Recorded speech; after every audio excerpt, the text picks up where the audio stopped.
Good morning and welcome to Richard Raw's Daily Meditation from the Centre for Action and Contemplation.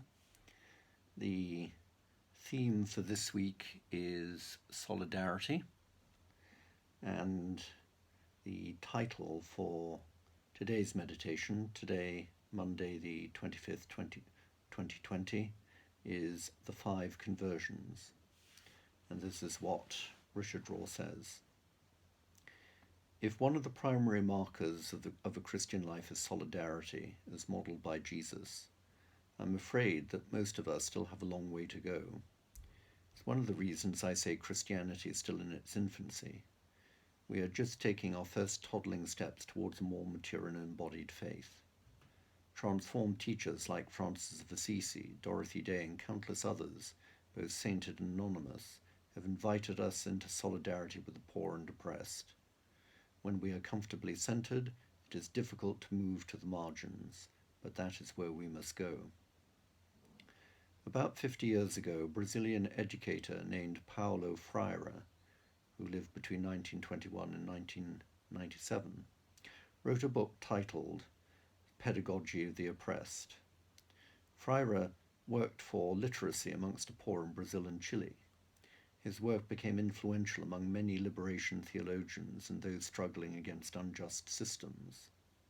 This book continues to impact my thinking about what it means to be in solidarity with those on the margins. It challenges many of our preconceived ideas about Christian charity, service, and mission.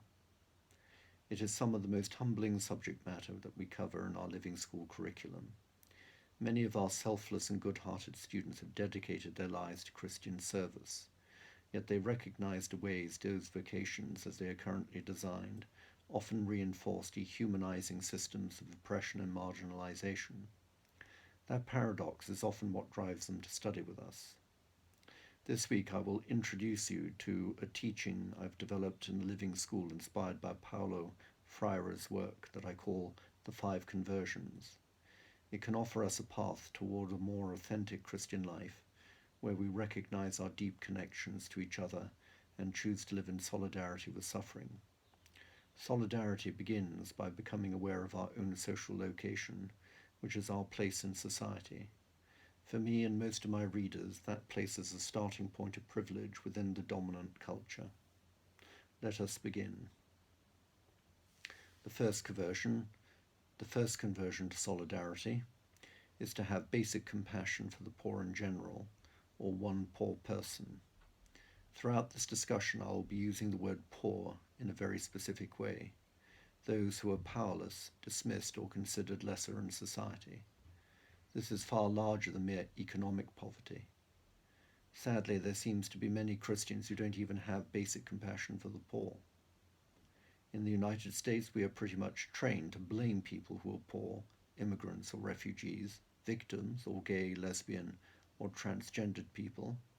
Far too many seem to think, even to themselves, that if those people would simply work a little more, do things the right way, change their minds, stay hidden, or just pray a little harder, we'd all be better off. The first conversion is where we must begin. Our hearts must be softened, and we must experience basic sympathy, empathy, and recognition of another person's pain. That is the end of this morning's meditation.